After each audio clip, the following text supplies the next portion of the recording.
The camera pans across the marble floor of the Roman Senate. Pools of still fresh blood stain the white columns. It is the year 38 AD. The senators stand motionless, their faces pale, as they watch the young emperor, barely 25 years old, seated on his golden throne.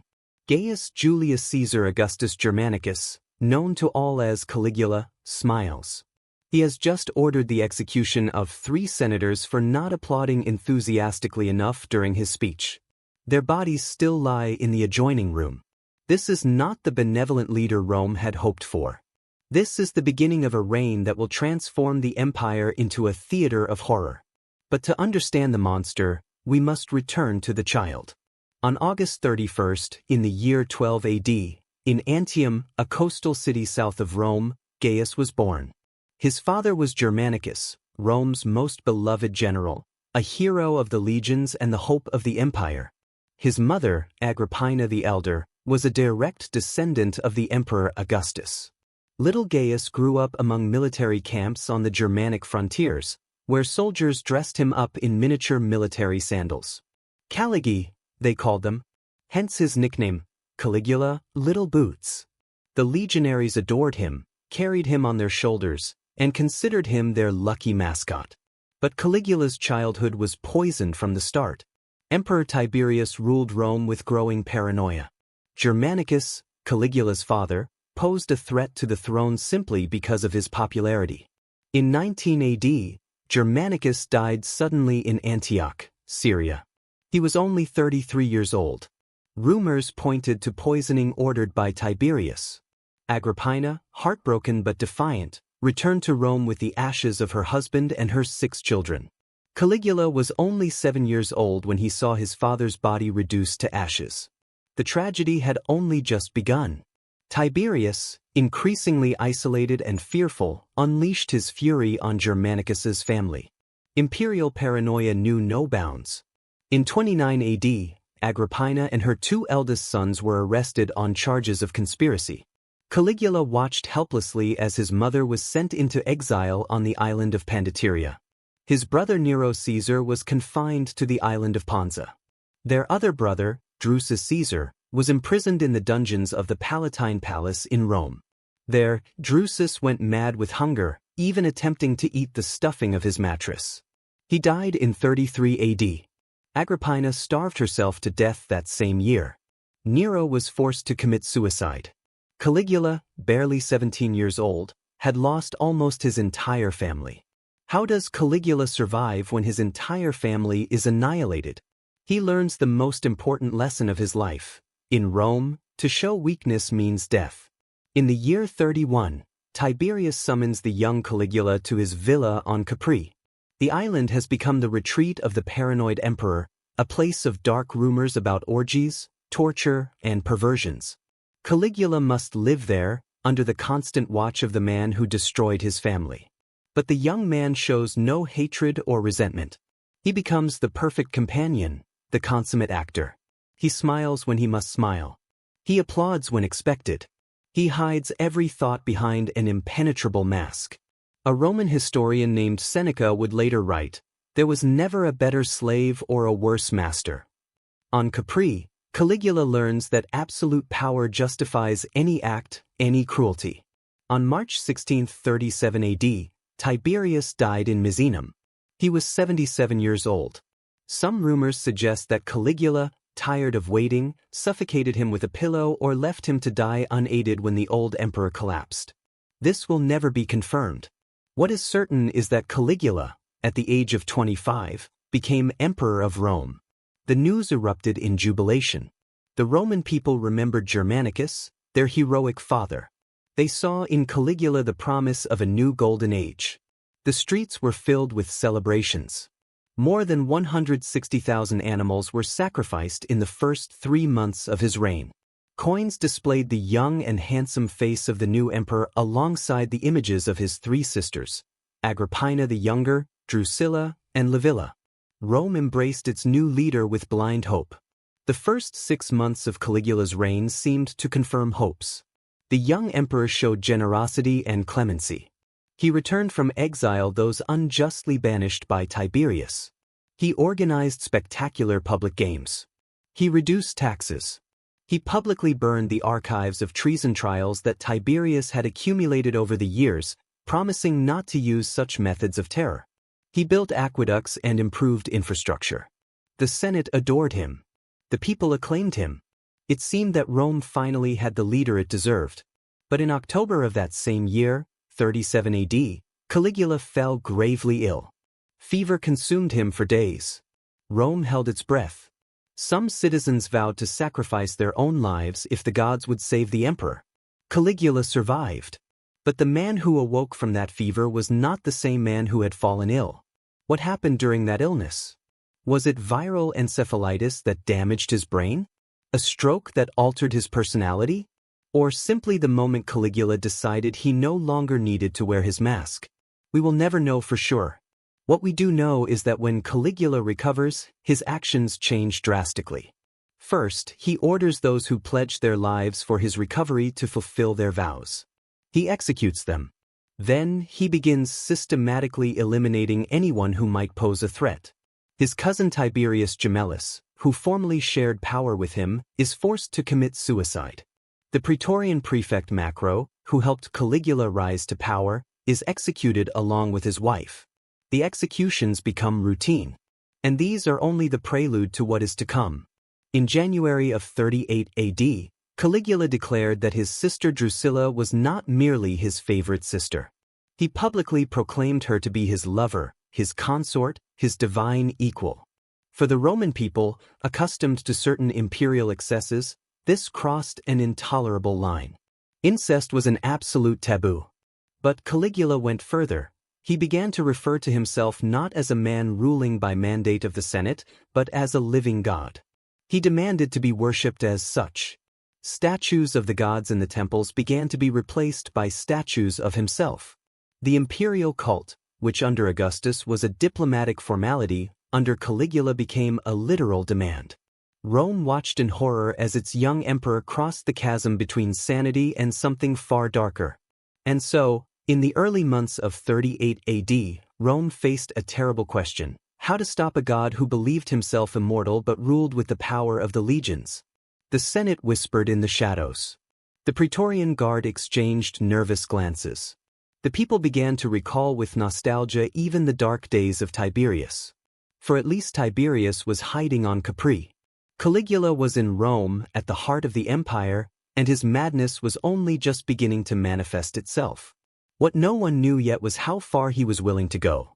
The following years would reveal a cruelty and eccentricity that would challenge the will of future historians. June of the year 38 AD. The Palatine Palace is plunged into an unnatural silence.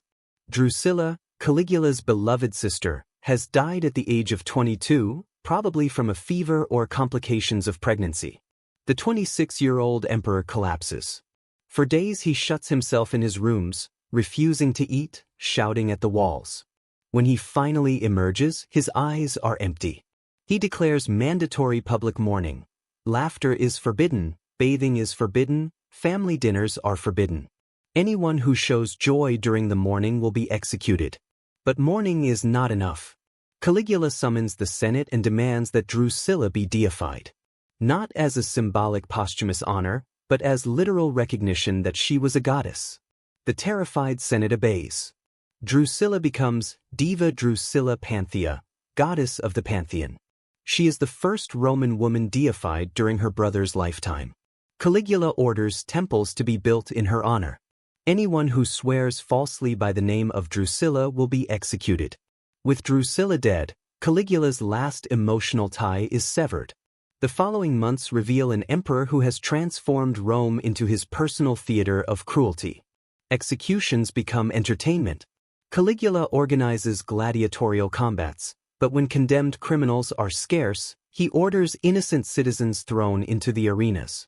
Respectable elders, family men, even disgraced senators are forced to fight wild beasts for imperial amusement. On one occasion, when meat to feed the circus animals proves too expensive, Caligula orders prisoners to be used. "Feed them these men," he says, pointing to a line of prisoners. "Don't even check the charges. Just see who's bald." Guards throw dozens of men to the lions without even reading their names. But of all Caligula's follies, one would become legendary. Incitatus, his favorite horse, lived in a stable with ivory mangers and blankets of imperial purple. The animal drank wine from golden goblets and ate porridge mixed with gold flakes.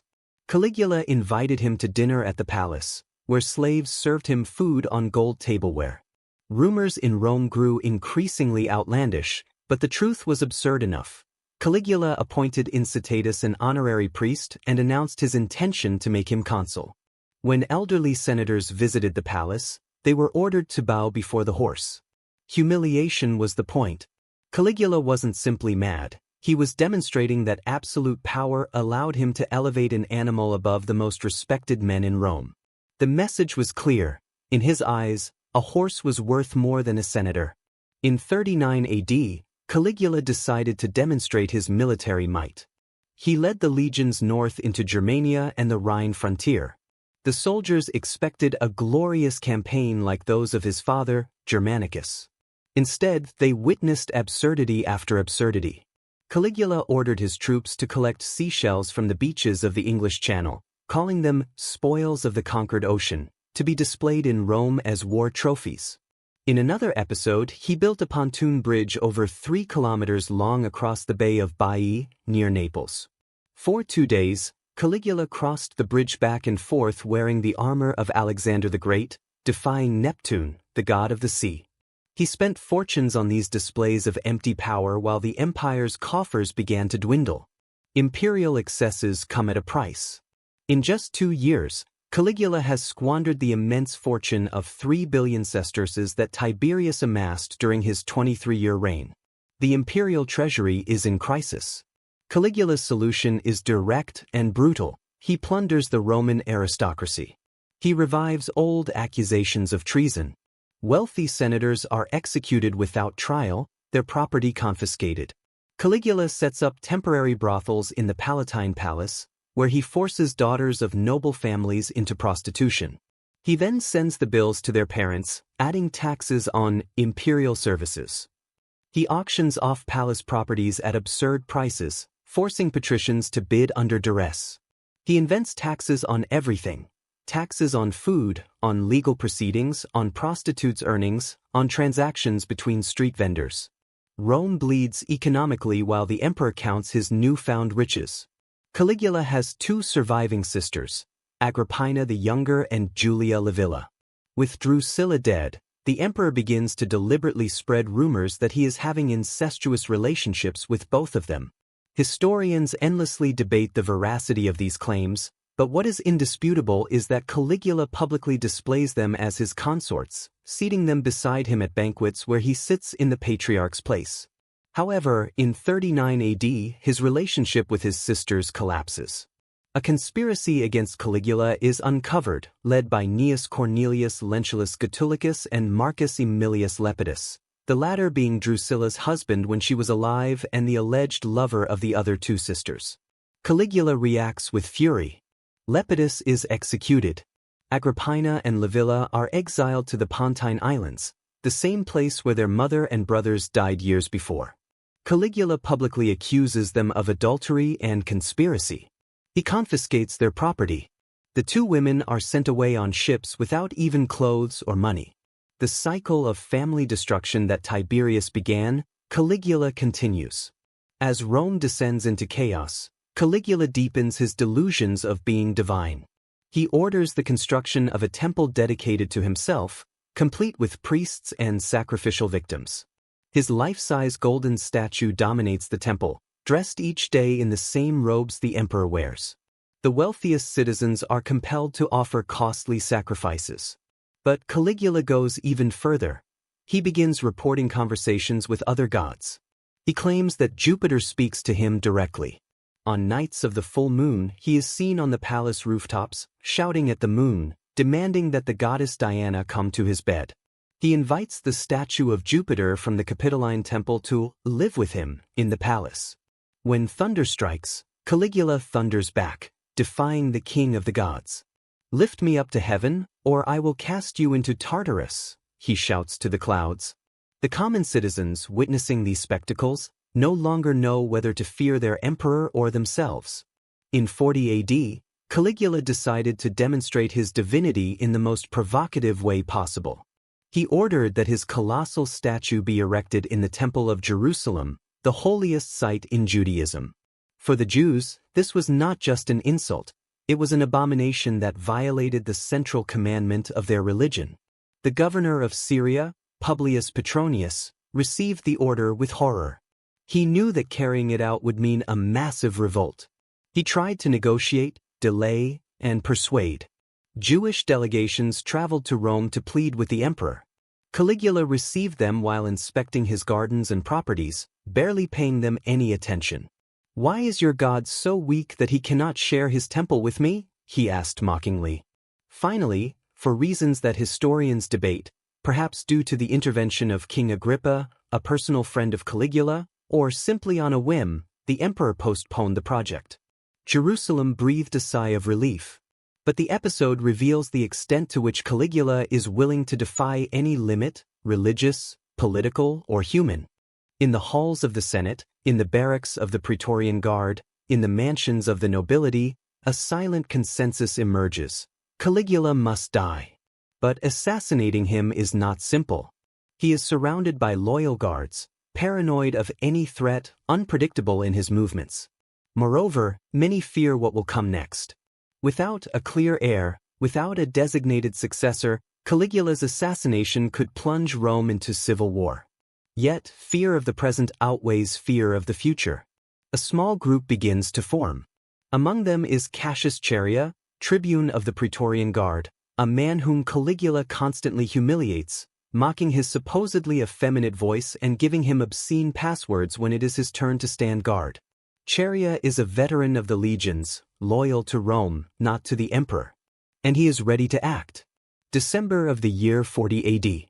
Rome celebrates the Palatine Games, festivals in honor of Augustus. Caligula plans grand spectacles, new games, more displays of his grandeur. But in the shadows, the clock ticks toward a day that will change everything. The conspirators fine-tune their plan. They await the perfect moment, when the emperor is vulnerable, when confusion allows them to act swiftly. Caligula, completely unaware or perhaps simply indifferent, continues his routines of cruelty and eccentricity. He sleeps little, paces the palace corridors at night, shouting into the shadows. His mind, if it was ever sane, is now completely fractured. He is 28 years old. He has ruled Rome for less than 4 years. But in that brief time, he has transformed the empire into his personal nightmare. What none of the conspirators yet know is that when they finally act, the consequences will be as unpredictable and violent as Caligula himself. The morning of January 24, 41 AD, dawned cold in Rome. Caligula awoke in the Palatine Palace after another sleepless night plagued by nightmares. He planned to attend the Palatine Games, theatrical festivals that had been underway for days. Actors from all over Italy were performing plays in honor of Augustus. Caligula loved the theater, the opportunity to be seen, adored, the center of attention. But that morning, as the historian Suetonius would recount decades later, Caligula hesitated. Strange omens troubled him. The night before, he had dreamed that he was standing in the sky next to Jupiter, and the god kicked him with his right foot, hurling him back to earth. A soothsayer had warned him that he was in danger. For a moment, he considered canceling his attendance. But his pride prevailed. A god does not fear mortals. He dressed in imperial robes and made his way to the temporary theater erected on the palace grounds. Around midday, Caligula decides to temporarily withdraw from the games.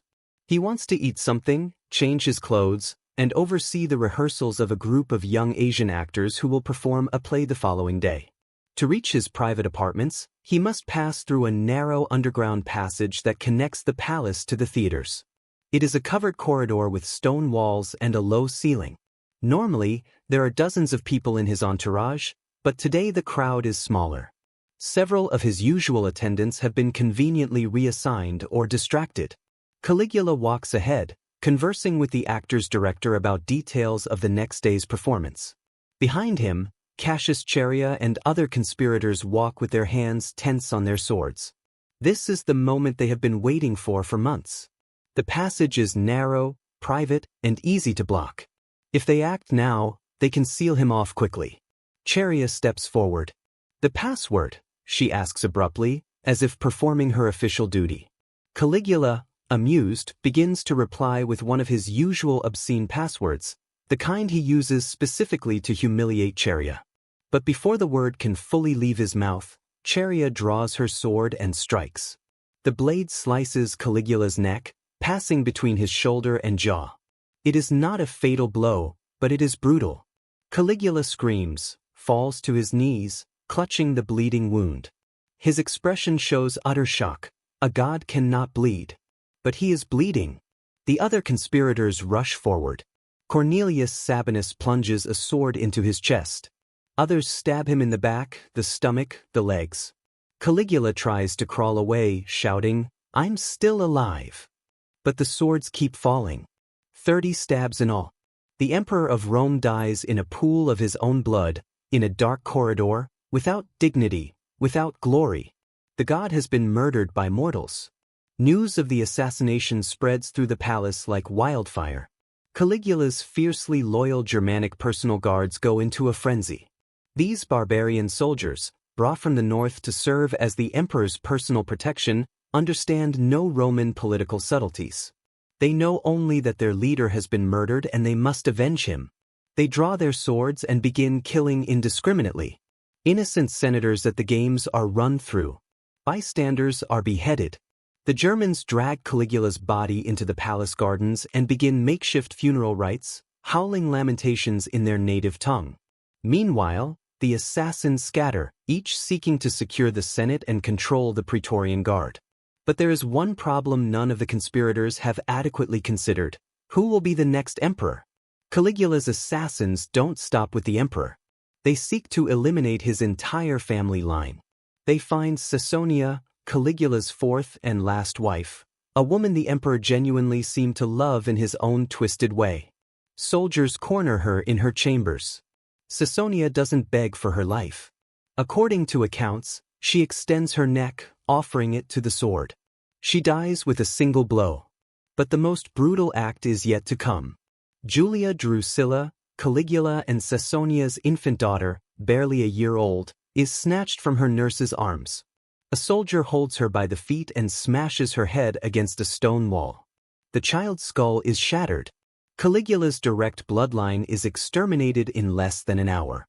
Rome, which has lived under the terror of a demented emperor, responds with terror of its own. As chaos engulfs the palace, a 50-year-old man trembles behind a curtain in one of the corridors. Tiberius Claudius Caesar Augustus Germanicus, Caligula's uncle and younger brother of the heroic Germanicus, never expected to live so long, and certainly never expected to be involved in events of such magnitude. Claudius suffers from apparent cerebral palsy or polio, with a staggering gait, a pronounced stutter, and involuntary spasms. All his life, he has been ostracized by his family as an embarrassment, too weak and sickly for politics or the military. Caligula kept him around mainly to mock him, forcing him to act as a jester at banquets. Now, hearing the screams and the clash of swords, Claudius hides in terror, convinced that the assassins will come for him as well.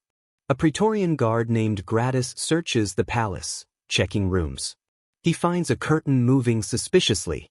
He pulls it back and discovers Claudius cowering, trembling. Claudius falls to his knees, begging for his life. "Please," he stammers, "I've done nothing, I'm nobody." But Gratus doesn't kill him. Instead, he sees an opportunity. The Praetorians need an emperor. Their power, their reason for being, depends on protecting Rome's leader. No emperor, no imperial guard. Gratus drags Claudius, literally drags him while the man protests and weeps, to the Praetorian Guard camp outside the city. There, to Claudius's confusion, the soldiers proclaim him emperor. Not for merit, not for desire, but out of necessity and because he is the last surviving adult male of the Julio-Claudian dynasty. The man who was considered an idiot his entire life now rules Rome. As the Praetorian Guard proclaims Claudius emperor, the Senate convenes in emergency session. For hours, the senators debate the possibility of restoring the republic.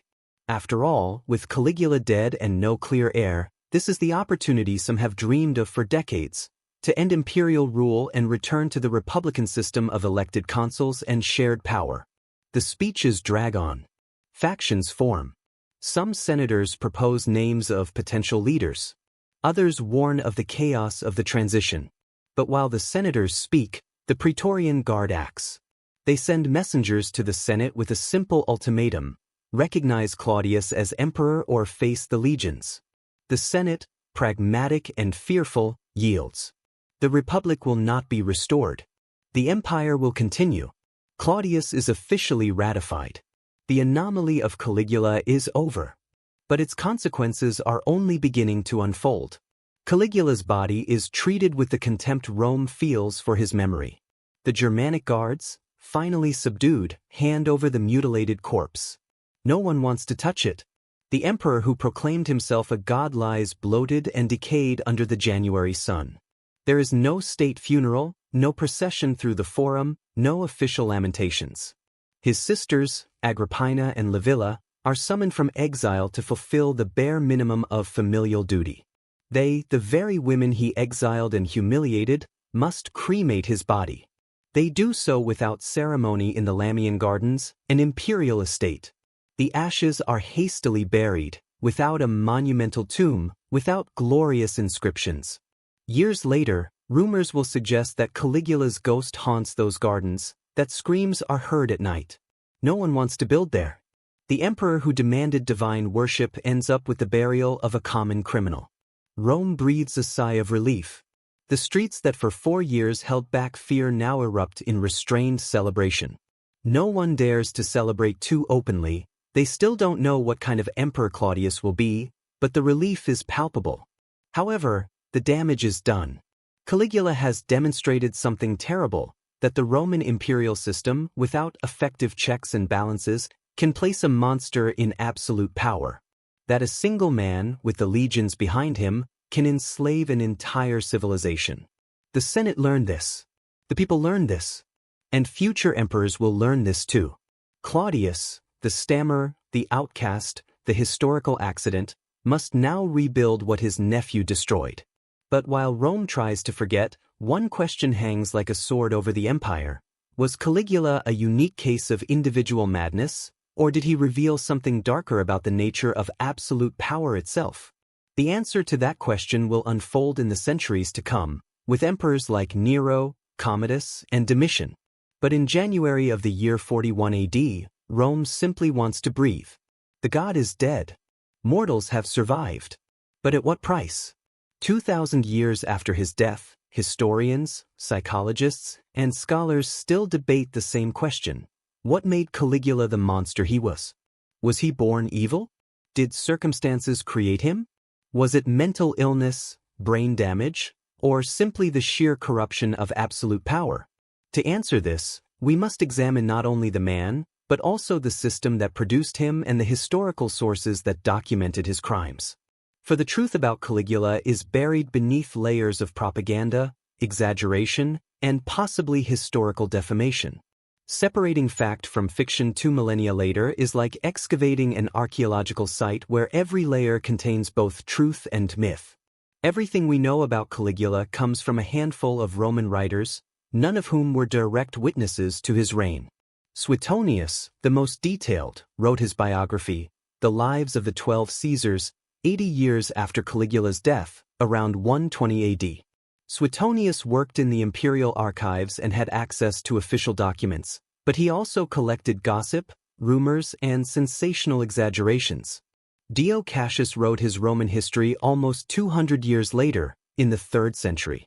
Tacitus, Rome's most respected historian, wrote about the Julio-Claudian period, but his sections on Caligula have been lost. We have only fragments. Flavius Josephus, the Jewish historian, provides valuable information about the conflict in the Temple of Jerusalem. And Seneca, who lived during Caligula's reign, mentions the emperor briefly but with obvious venom. These sources agree on the basics. Caligula was cruel, extravagant, and possibly insane. But they differ in details, sometimes dramatically.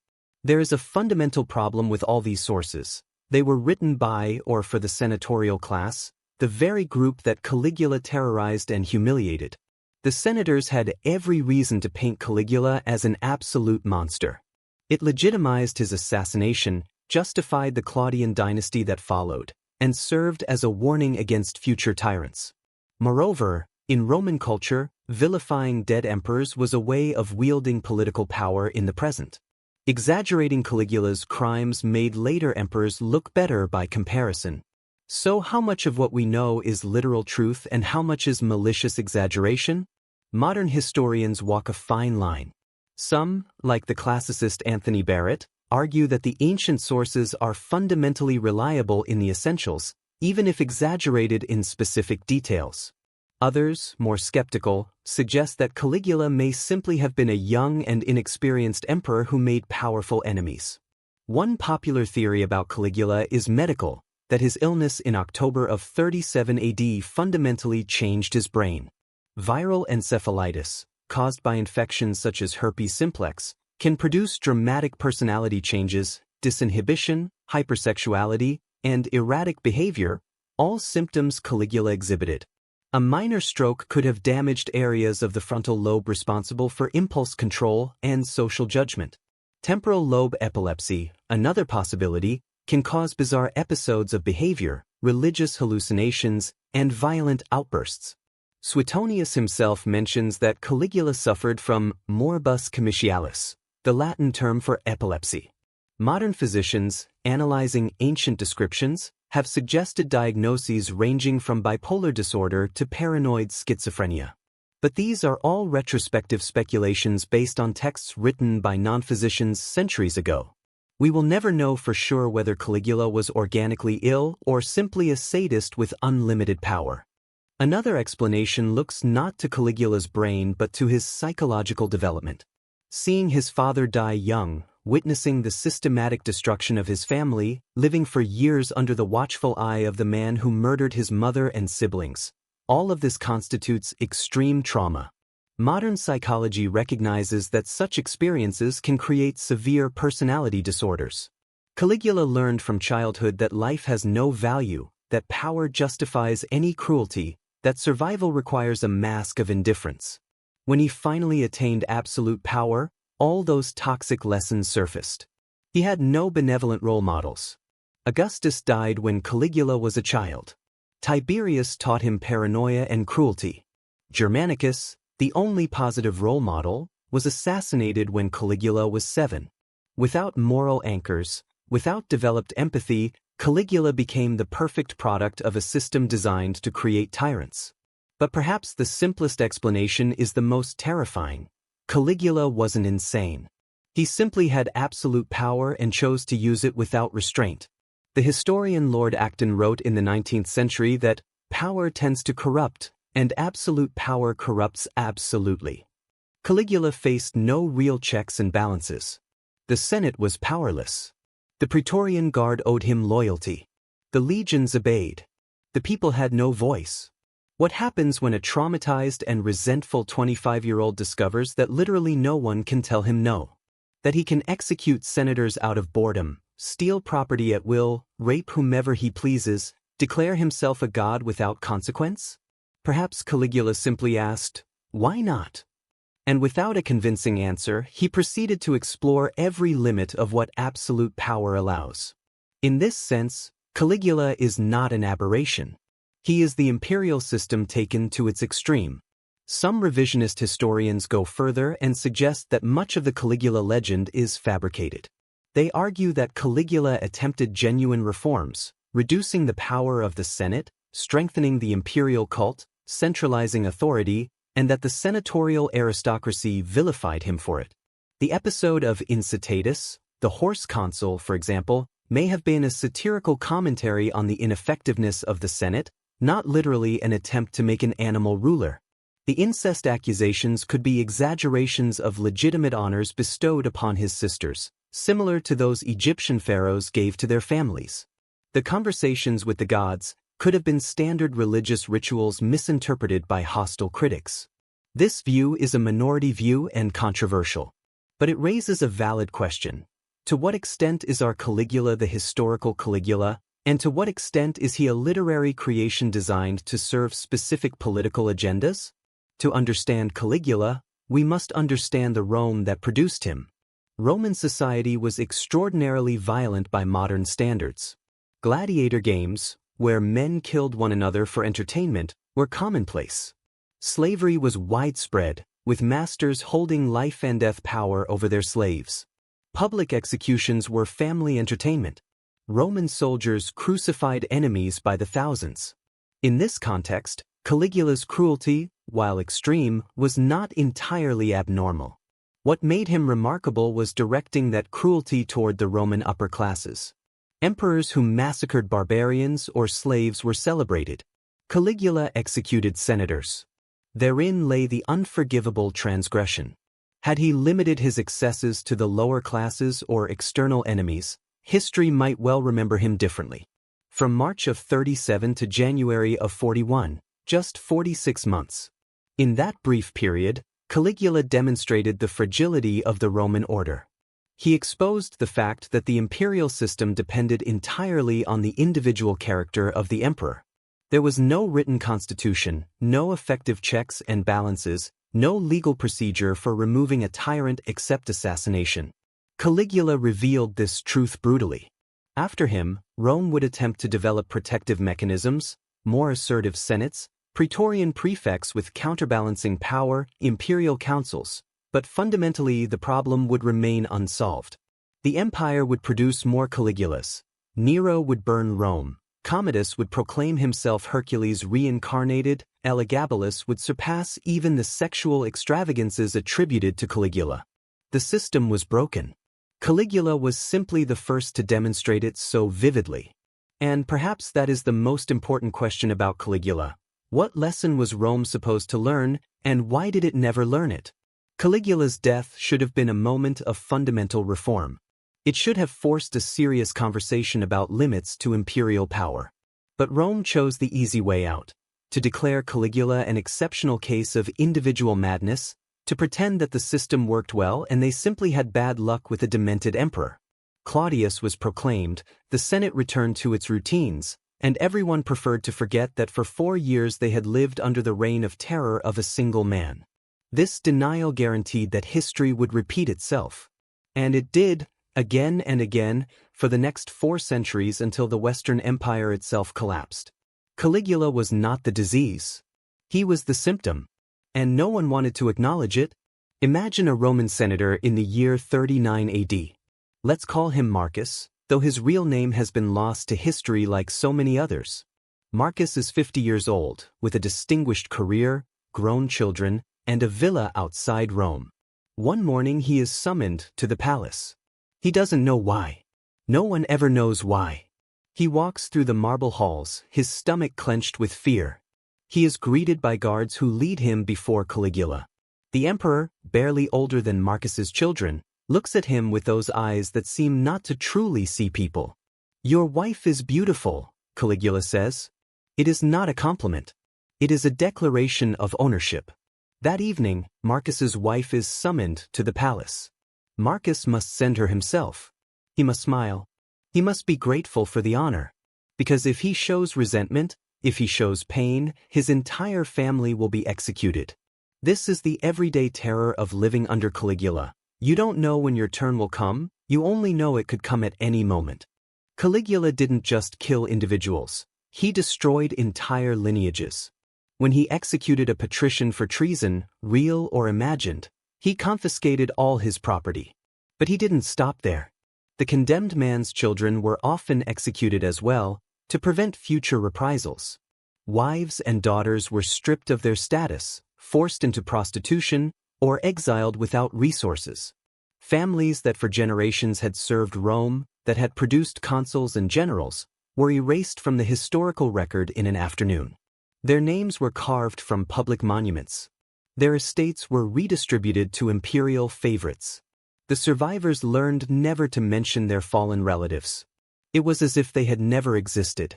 This was Caligula's method of terrorizing the aristocracy. He didn't just kill you, he erased your memory, he turned your existence into a historical void. But not everyone suffered under Caligula. His Germanic personal guards adored him. These barbarian warriors from the north, brought in specifically to serve as imperial protection, saw in Caligula something that civilized Romans could not: a warrior leader without weakness, without hypocrisy. In their tribal culture, strength was the only virtue that mattered. Caligula paid them handsomely, allowed them to behave as they pleased, and treated them with a respect he denied senators. When Caligula was assassinated, these Germans avenged him ferociously because they genuinely mourned his death. To them, he was not a tyrant. He was a tribal chief who cared for his men. This contrast reveals something important. The perception of Caligula depended entirely on where you stood in the Roman social hierarchy. And what did the common people of Rome think of Caligula? The answer is complex. During the first few months of his reign, they genuinely loved him. He organized spectacular games, distributed money, and reduced taxes. For ordinary citizens who never attended the Senate or dined with the emperor, Caligula was primarily a distant figure who occasionally provided entertainment. When his financial excesses began to affect the economy, the love cooled. Prices rose. Taxes multiplied. The games continued, but now there was a sense that the emperor was bleeding Rome dry. Yet even then, the people did not hate him with the visceral intensity of the aristocracy. He did not execute them capriciously. He did not rape their wives. He did not confiscate their property. For most Romans, Caligula was a distant problem, not an immediate threat. His assassination was met with relative popular indifference. Of all Caligula's victims, Caesonia is perhaps the most enigmatic. Caligula had 4 wives during his short reign. The first 3 were political marriages that ended in divorce or death. But Caesonia was different. She was no longer young when Caligula met her. She was over 30 in a society that valued teenage girls, and she already had 3 children from previous marriages. She was not from a particularly powerful family. She offered no obvious political advantages. Yet Caligula seemed genuinely attached to her. He took her with him to military reviews dressed in armor. He gave her valuable properties. When she gave birth to Julia Drusilla, Caligula publicly declared the child his, something emperors rarely did, given that illegitimate children were common. Some historians speculate that Caesonia possessed knowledge of witchcraft or love potions. Others suggest that she simply understood how to manage Caligula's fractured psychology. Her death, carried out simply for being his wife, was one of the many collateral tragedies of the imperial assassination. Agrippina the Younger, sister of Caligula, survived his reign of terror only to become one of the most powerful and ruthless women in Roman history. When Caligula exiled her in 39 AD, pregnant and penniless, it seemed her life was over. But Agrippina was a survivor. She gave birth in exile to a son whom she named Lucius Domitius Ahenobarbus, who decades later would be known as Nero. When Caligula died, Claudius brought her back to Rome. Agrippina learned the lessons her brother taught, that absolute power requires absolute cruelty, that family is both a resource and a threat, that in Rome there is no room for weakness. She would eventually marry her own uncle Claudius, poison him to place Nero on the throne, and rule the empire from the shadows until her own son assassinated her. Caligula's legacy flowed through Agrippina into the next generation of imperial tyrants. Caligula had a peculiar fascination with actors, gladiators, and charioteers. In the rigid Roman social hierarchy, these professions were considered infamous, dishonorable entertainers, barely above slaves. But Caligula elevated them, dined with them, and gave them extravagant gifts. His favorite charioteer, from the green racing team, received a house and servants. Caligula personally attended their training sessions. Some historians see this as evidence of democratization, that Caligula was challenging Rome's rigid class structures. Others see it as another way of humiliating the Senate. Elevating a chariot driver above consuls was a deliberate insult. For the actors and athletes themselves, imperial attention was both a blessing and a curse.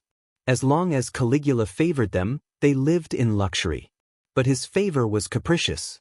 A gladiator who didn't fight entertainingly enough could be executed. An actor who missed a line could be publicly flogged.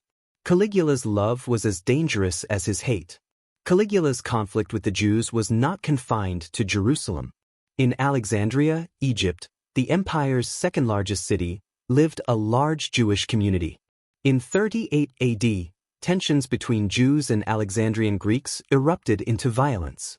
The Greeks, taking advantage of the atmosphere of imperial worship that Caligula fostered, attacked synagogues and attempted to install imperial statues within them.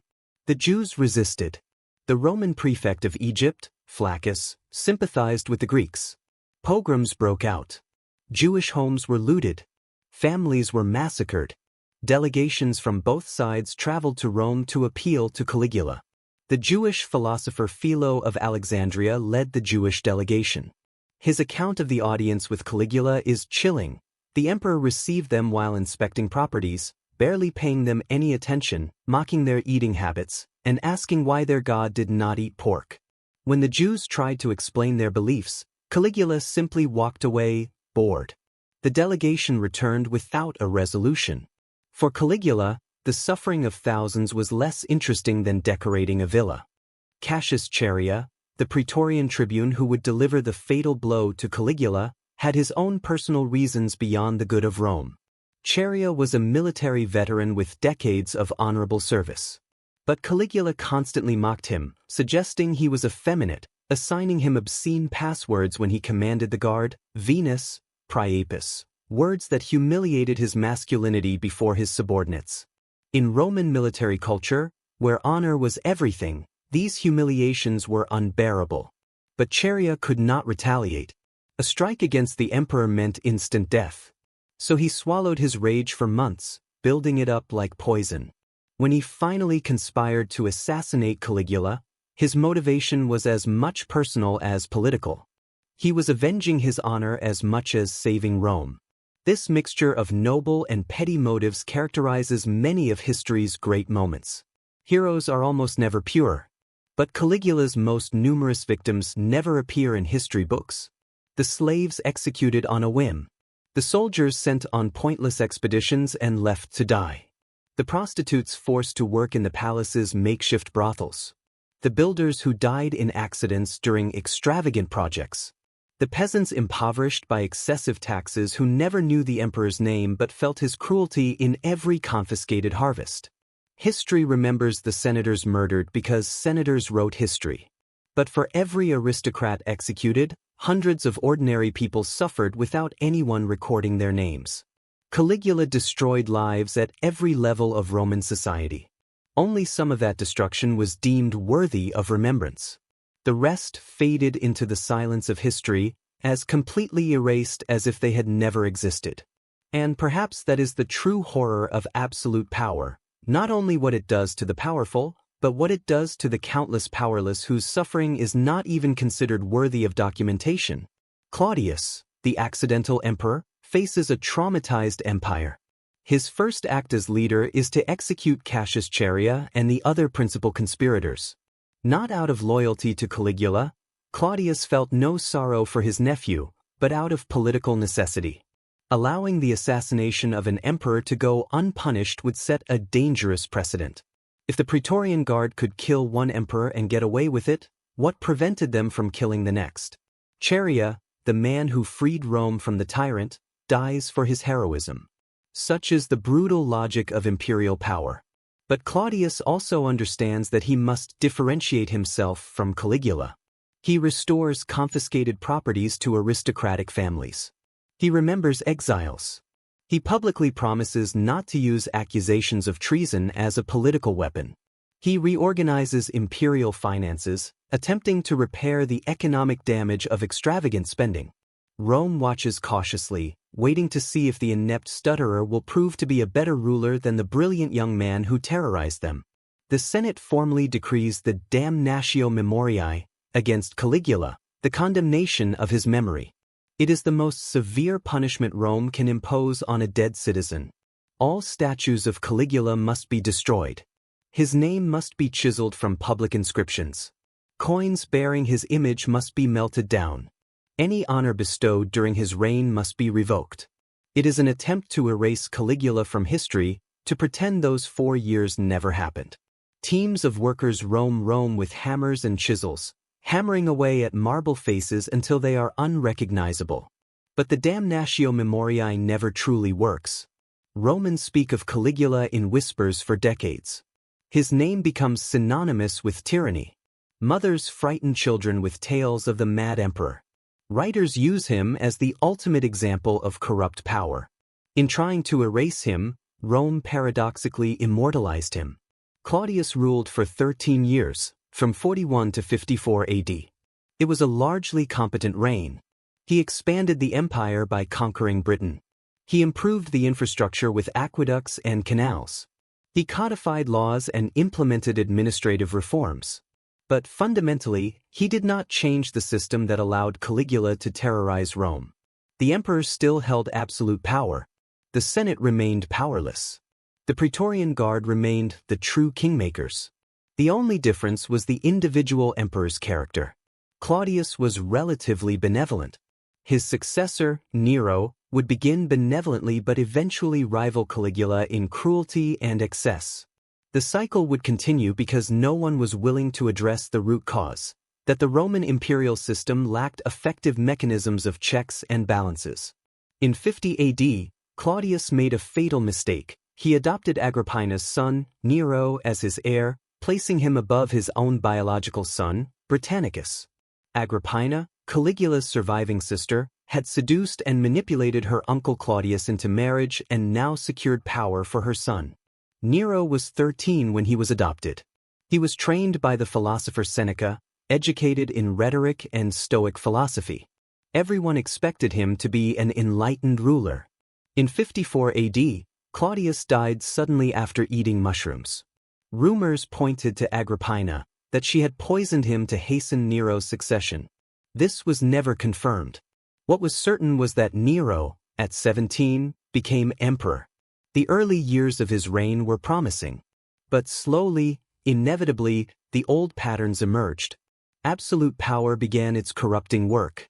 And Agrippina, who survived Caligula and manipulated Claudius, will eventually be murdered on the orders of her own son when she tries to take control of his reign. The parallels between Caligula and Nero are chilling. Both began as young, popular emperors. Both gradually became more erratic and cruel. Both proclaimed themselves divine artists, Caligula as an actor and charioteer, Nero as a musician and poet. Both executed senators on a whim. Both emptied the treasury on extravagant projects. Nero would build the Domus Aurea, a monstrous golden house that would consume much of Rome after the Great Fire of 64 AD. He would be accused, rightly or wrongly, of starting that fire to make room for his palace. Like Caligula before him, Nero would turn Rome into the stage for his personal fantasies, regardless of the human cost. And like Caligula, he would eventually face conspiracy and rebellion, dying by his own hand in 68 AD when the legions finally revolted. The system had produced another monster. And it would produce more. Decades after the deaths of Caligula and Nero, Roman historians began to write their accounts. Tacitus, Suetonius, Dio Cassius, all attempted to make sense of how Rome, the most powerful civilization in the world, could have been repeatedly hijacked by demented tyrants. Their writings were brilliant, detailed, but also deeply biased. They wrote from a senatorial perspective, viewing the empire through aristocratic eyes. For them, the problem was individual, bad emperors who needed to be replaced by good ones. They never seriously questioned whether the imperial system itself was the problem. They never suggested that perhaps, just perhaps, no human being should have the absolute power that Roman emperors possessed. This intellectual blindness ensured that Rome would never truly learn the lessons of Caligula. Caligula's 4 years had economic consequences that lasted for decades. When he assumed power, he inherited 3 billion sesterces, an almost incomprehensible fortune. In less than 2 years, he spent it all. Confiscations and new taxes recovered some of it, but the damage was done. Confidence in Roman currency eroded. Merchants began to doubt the value of imperial coins. Trade routes were disrupted by political uncertainty. Claudius spent years stabilizing the finances. But the precedent had been set, An emperor could plunder the imperial treasury for personal whims with impunity. Future emperors would repeatedly devalue the currency to finance military and personal expenditures. The denarius, which under Augustus was almost pure silver, would eventually be only 5% silver under later emperors. Inflation would ravage the Roman economy.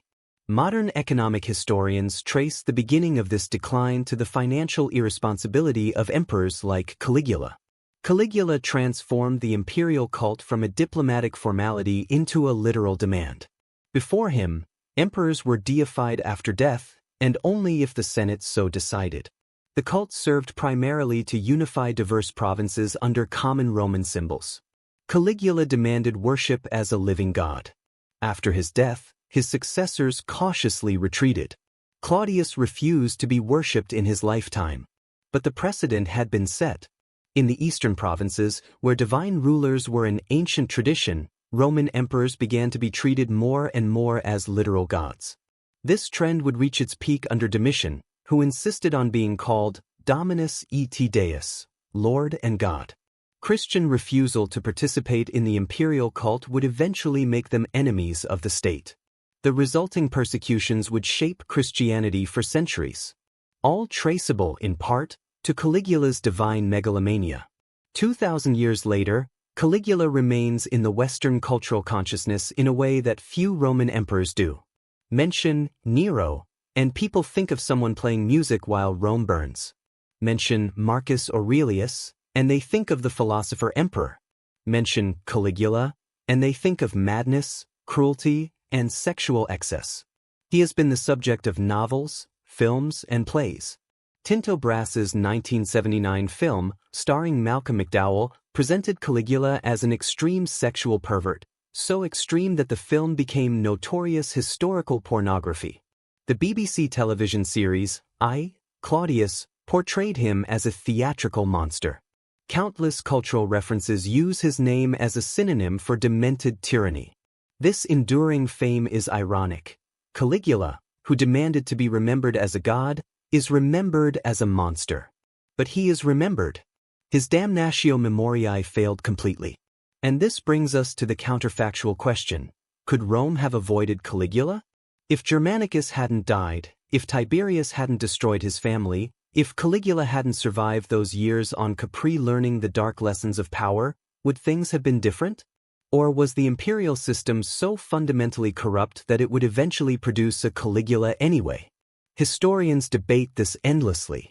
Some argue that with better institutions, a real Senate with veto power, a written constitution, separation of powers, the empire could have been spared its worst excesses.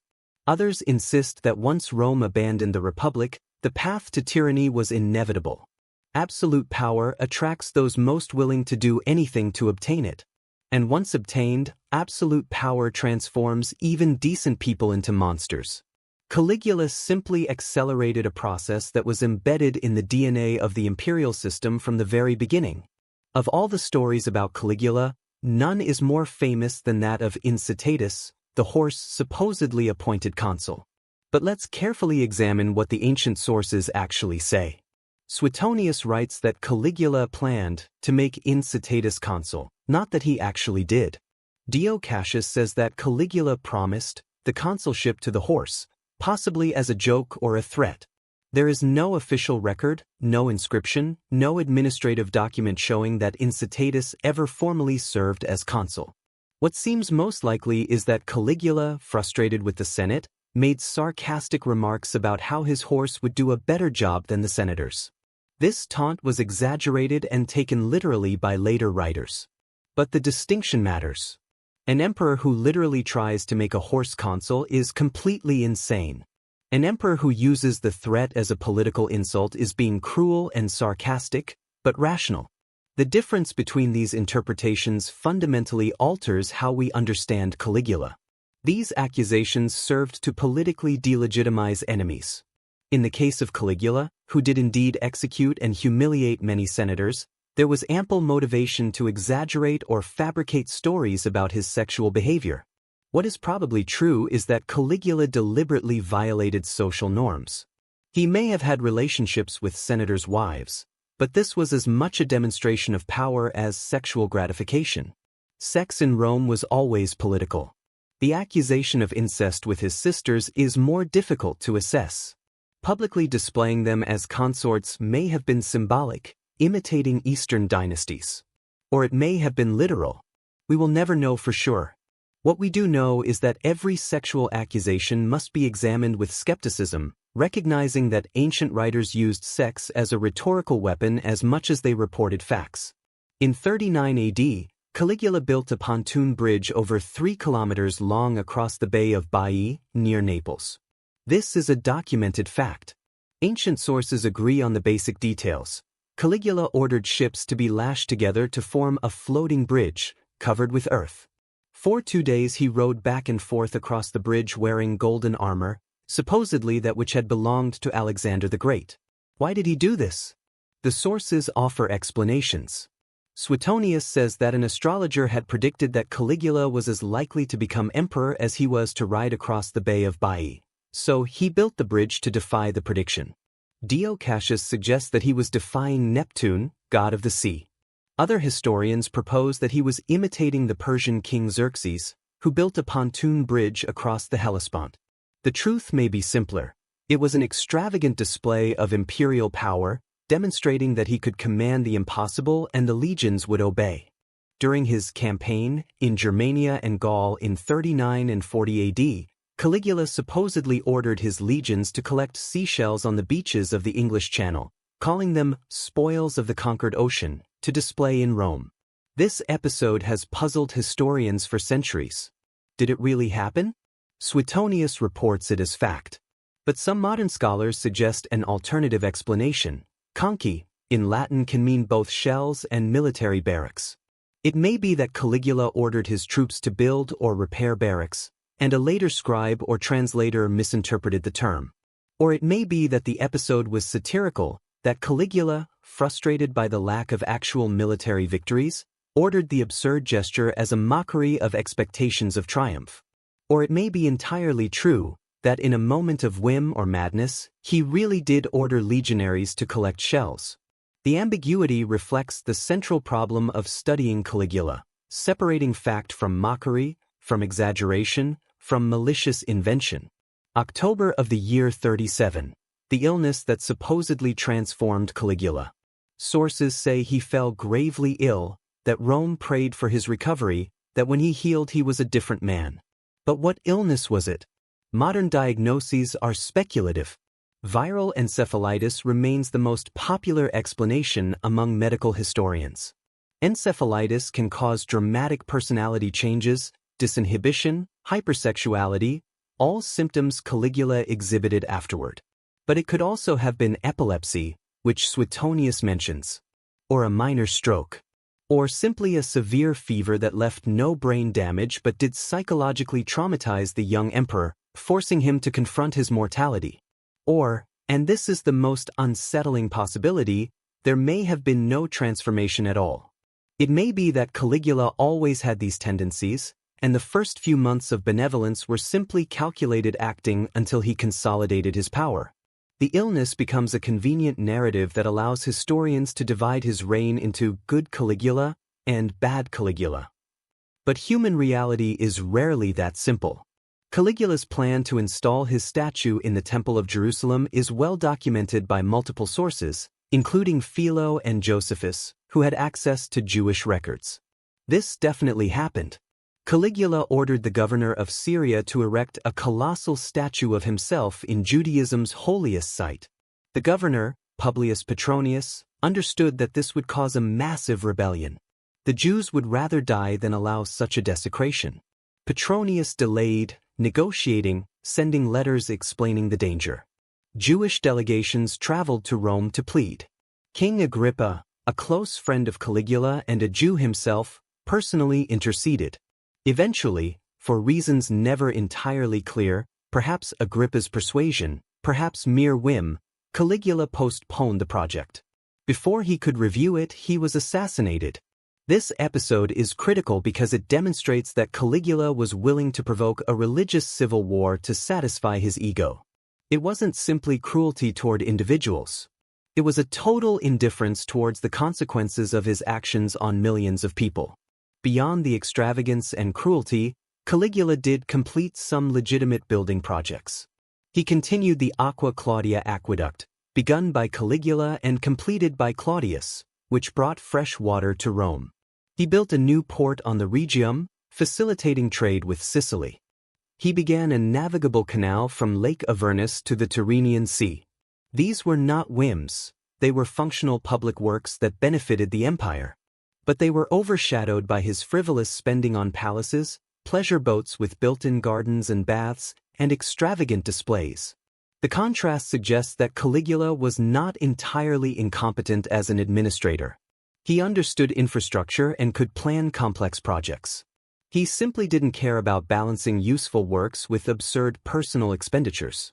Or perhaps, and this is possible, some of these projects were initiated by his advisors and simply carried out under his name. How many people did Caligula actually kill? Ancient sources speak of constant massacres, but rarely give specific numbers. Suetonius mentions individual episodes, senators executed, entire families wiped out, but not overall totals. Modern historians estimate that dozens, possibly hundreds, of aristocrats were executed during his reign. But this must be put into context. Tiberius, his predecessor, executed comparable or greater numbers using accusations of treason. The difference was not necessarily the quantity but the arbitrariness. Tiberius at least maintained the fiction of legal trials. Caligula executed openly on a whim. Moreover, the aristocratic numbers do not include soldiers killed on absurd expeditions, slaves executed casually, or ordinary citizens who died because of his policies. Those numbers are completely unknown. History counts the bodies of the powerful. The rest disappear without a trace. The deification of Drusilla after her death is a confirmed historical fact. Caligula ordered that his sister be worshipped as a goddess. Temples were built in her honor. Priests were appointed. A new religious office, priestess of Diva Drusilla, was created and bestowed upon a Vestal virgin. Coins were minted depicting Drusilla as a deity. This was unprecedented. Roman women had been honored posthumously, but never formally deified during the reign of a family member. Was this simply extreme mourning? Or was Caligula establishing a precedent for his own divinity, using Drusilla as a proof of concept? Or, as some suggest, was it a political statement, that the imperial family stood above ordinary humanity, existing on a different plane? The cult of Drusilla did not outlive Caligula. Claudius quietly abolished it. But for almost 3 years, the Romans were legally obliged to worship a woman who had died at the age of 22 as if she were Juno or Venus. In the end, who was Caligula, really? A young man traumatized by the annihilation of his family, possibly with brain damage from disease, elevated to absolute power without preparation or restraint.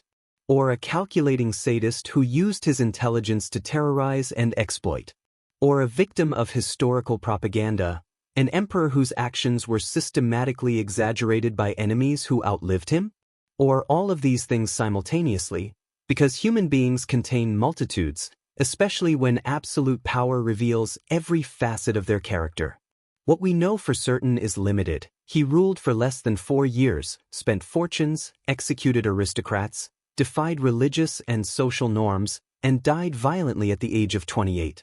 Everything else, the orgies, the conversations with gods, the demented schemes, exists in a nebulous space between documentary evidence and sensationalist fabrication. 2 millennia later, we are still debating where truth ends and legend begins. And perhaps that uncertainty is appropriate, because Caligula himself blurred the lines between reality and theater, between emperor and actor, between man and monster, until no one, not even he himself, could tell the difference. 2,000 years have passed since Cassius Chaerea plunged his sword into Caligula's neck. Empires have fallen. Entire civilizations have vanished. The names of hundreds of Roman emperors are known only to specialists. But pronounce Caligula in any Western language and people recognize the name. They know it stands for something dark, something about power and madness. They can't cite dates or details, but the name resonates. This is a strange form of immortality. Caligula demanded to be remembered as a god. Instead, he is remembered as a warning. His damnatio memoriae, designed to erase him from history, actually immortalized him. Because Rome could not forget. And every civilization that studied Rome could not forget either. The mad emperor became a universal archetype, the leader whose absolute power reveals his absolute monstrosity. After Caligula came Claudius, then Nero, then the year of the 4 emperors, civil war, chaos, legions proclaiming and assassinating emperors in rapid succession. The Flavian dynasty stabilized the empire under Vespasian, Titus, and Domitian. Then came the 5 good emperors, Nerva, Trajan, Hadrian, Antoninus Pius, and Marcus Aurelius, a century of relatively benign rule. But eventually came Commodus, Marcus Aurelius's son, who proclaimed himself the reincarnation of Hercules and fought as a gladiator. Then Caracalla, who murdered his own brother. Then Elagabalus, whose sexual and religious transgressions rivaled those attributed to Caligula. The pattern repeated itself time and again. The imperial system occasionally produced good emperors, but inevitably it also produced monsters. Because the system lacked effective mechanisms to prevent unsuitable people from gaining absolute power, or to remove them once they had it. When Rome fell and Europe entered the Middle Ages, the stories of Roman emperors became moral lessons. Medieval chroniclers cited Caligula as an example of sinful tyranny, of what happens when rulers reject God and embrace pride. Saint Augustine, in The City of God, written in the 5th century, used the moral collapse of emperors like Caligula to argue that Rome fell because it was pagan and corrupt. For centuries, Caligula appeared in sermons and moral texts as a prime example of evil. Medieval kings learned from him as a cautionary tale, though ironically, many of those kings wielded power almost as absolute as any Roman emperor. The lesson was available. Few applied it to themselves. During the Renaissance, when Europe rediscovered classical texts, the stories of Caligula returned with renewed force.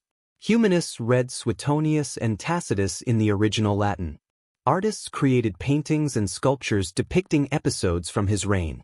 Playwrights wrote plays about the Roman court. But the context had changed. Renaissance thinkers were beginning to question the absolute power of kings and popes. They were beginning to imagine systems with checks and balances.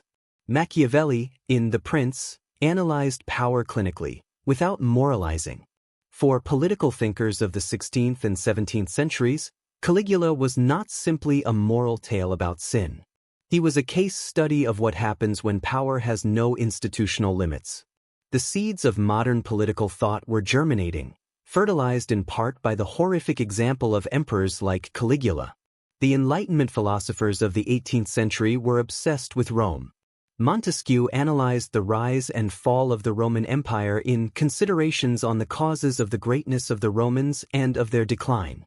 Gibbon wrote his monumental The Decline and Fall of the Roman Empire. Both extensively discussed the problem of bad emperors. When the founding fathers of the United States designed their system of government, Rome was constantly on their minds. They had read about Caligula, about Nero, about Commodus. They knew what happened when a single man held unchecked power. That is why they created a system with 3 branches of government, with checks and balances, with the capacity for impeachment. The U.S. Constitution is, in part, an attempt to prevent an American Caligula from ever emerging. The specter of the mad emperor helped shape modern democracy. The 20th century saw the rise of dictators with power rivaling or exceeding that of any Roman emperor. Hitler, Stalin, Mao, each controlled modern states with technology that enabled surveillance and mass control that Caligula could never have imagined. Historians inevitably drew comparisons. Was Hitler a modern-day Caligula? Was Stalin? The analogies were imperfect. These 20th-century dictators operated within complex ideologies, mobilized mass movements, and pursued grandiose goals of social transformation. Caligula merely indulged personal whims. But there were similarities: the cult of personality, the paranoia that led to constant purges, the erosion of all institutions that might limit their power, the willingness to sacrifice millions of ordinary lives for personal ego. The 20th century demonstrated that Caligula's problem was not ancient. It was permanent. Every generation must figure out how to prevent absolute power from corrupting absolutely. In the 21st century, Caligula lives primarily in popular culture. He appears in films, television series, novels, and video games. He is usually portrayed in extremes, either as a completely demented madman or as a charismatic and dangerous villain. The 1979 film starring Malcolm McDowell presented him as an extreme sexual pervert in a notoriously controversial production that combined historical drama with explicit pornography. The television series, I, Claudius, depicted him as a theatrical monster, brilliantly portrayed by John Hurt.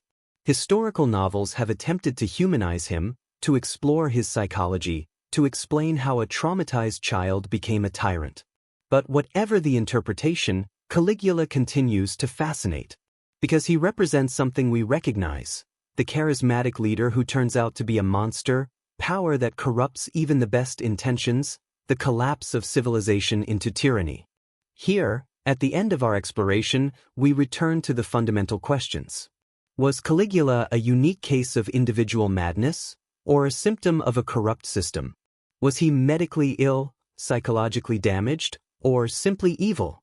Were his crimes as extreme as ancient sources claim, or have we inherited a caricature created by his enemies? And the most important question, what does it tell us about ourselves that 2,000 years later we are still obsessed with this young man who ruled for less than 4 years 2 millennia ago? Perhaps it is because Caligula represents age-old fears. The fear that our leaders are insane. The fear that power attracts the worst people. The fear that the institutions we build to protect us will fail us when we need them most. The fear that any one of us, given enough power, could become a monster. There is one last lesson Caligula teaches us, the most uncomfortable of all. When we read about his cruelties and excesses, it's easy to distance ourselves, to say, I would never do that. But Caligula wasn't born a monster. He was born like any other child. Circumstances shaped him. Trauma, power, lack of controls. In the right thought experiment, under sufficiently extreme conditions, how many of us would resist? Modern psychology has shown time and again that ordinary people commit atrocities when conditions allow. The Stanford Prison Experiment. Milgram's obedience experiments. The 20th century genocides committed by ordinary citizens who became mass murderers. Caligula forces us to confront a terrifying truth, that the monster is not an external aberration. Under the right conditions, it's inside all of us. And only strong institutions, a robust moral culture, and constant vigilance keep it in check. On January 24, 41 AD, Caligula died in a dark corridor, stabbed 30 times, his divine blood mingling with ordinary dust. But his story did not end there. It continued in the decisions of Claudius, in the follies of Nero, in the reforms of later emperors who tried and often failed to prevent another Caligula. It continued in the constitutions written by people who remembered what happens when power is unchecked. It continues in every modern election where citizens must decide whom to entrust with power, knowing that power can corrupt. It continues in every modern dictator who demonstrates that the lessons of 2,000 years ago have not yet been fully learned. Caligula, the emperor who ruled for less than 4 years, has influenced 2 millennia of human history. Not because of what he built. His monuments were torn down, his reforms reversed. But it was not so much for what he revealed, that absolute power is absolute corruption, that no human being should have unchecked power, that perpetual vigilance is the price of freedom. These lessons were paid for in the blood of countless victims. And as long as human societies with power structures exist, the ghost of Caligula will continue to whisper his warning. Remember what happens when power knows no bounds. Remember and build your systems of government accordingly. Because the next Caligula may be waiting, anywhere, anytime, ready to demonstrate once again that human nature hasn't changed in 2,000 years.